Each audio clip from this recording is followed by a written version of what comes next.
मित्रों नमस्कार, हकीकत राय शर्मा की ओर से। आज मैं आपके लिए एक छोटी-सी कहानी लाया हूँ, जिसका शीर्षक है हैरिस बना हीरो।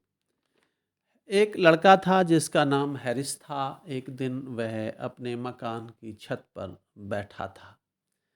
वह लगातार आसमान की तरफ देख रहा था, जहाँ पर बादल अनेक प्रकार की सुंदर आकृतियाँ बना रहे थे और थोड़े ही पल में, थोड़े ही समय में वे आकृतियाँ गायब हो जाया करती थीं। वह गहरे चिंतन में था। वह सोचने लगा, प्रकृति भी कितने सारे रहस्यों से भरी हुई है। वह फूलों को बहुत प्यार करता था। उसकी छत पर बहुत से गमले थे, कई सारे गमले थे, जिनमें सुंदर गुलाब के फूल खिल रहे थे। उसने एक फूल तोड़ा, उसे वह निहारता रहा। इसके पश्चात वह सीढ़ियों से उतरकर नीचे आया और सीधा अपने अध्ययन कक्ष स्टडी रूम में चला गया।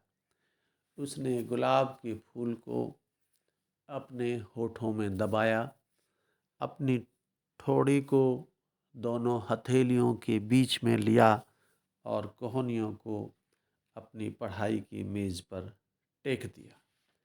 वह पुनः गहरे चिंतन में डूब गया। इसी क्षण उसकी माताजी वहाँ आईं और इतने धीमे-धीमे कदम उसकी माता ने उठाए कि हैरिस को उसके आगमन का पता ही न चला। वह धीमे से उसके पीछे खड़ी होकर हैरिस को निहारती रही और हैरिस को अपनी माताजी की उपस्थिति का पता ही न चला। थोड़ी देर बाद उसकी माता ने हैरिस को बड़े प्यार से, बड़े ही आहिस्ता, बड़े धीमे से कांधे पर छुआ और प्रश्न किया, बेटा हैरिस, तुम क्यों परेशान हो? मुझे बताओ, क्या कारण है? हैरिस ने पलटकर कहा, माताजी मैं और परेशान?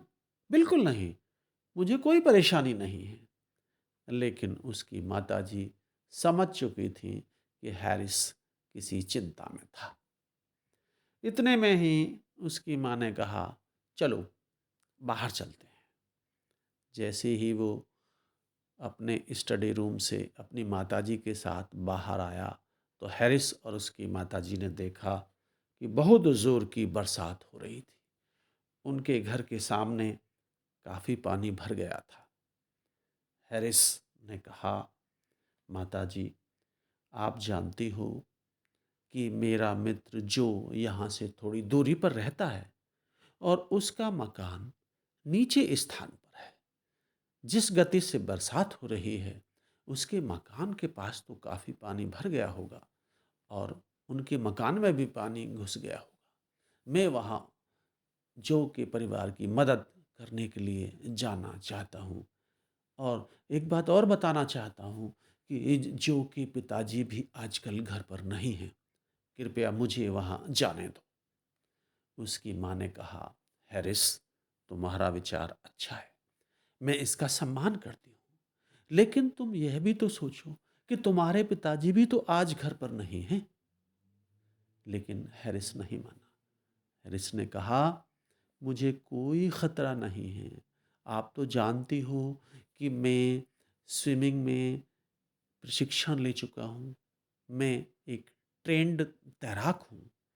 इसलिए मुझे जाने दो। मेरा दिल कह रहा है कि मुझे अभी वहाँ जाना चाहिए और अपने मित्र के परिवार की मदद करनी चाहिए। हैरिस ने अपनी माताजी से परमिशन ली और वह अपने मित्र के परिवार की मदद के लिए जाने लगा। रास्ते में उसको कुछ परेशानियों का सामना करना पड़ा, लेकिन बहादुरी के साथ वह आगे बढ़ता रहा, पानी में चलता रहा और अपने मित्र जो के मकान के पास पहुंचा। उसे यह देखकर बड़ा दुख हुआ कि उसके मित्र के मकान में काफ़ी पानी भर गया था और उसके मित्र जो का परिवार वहाँ नहीं था।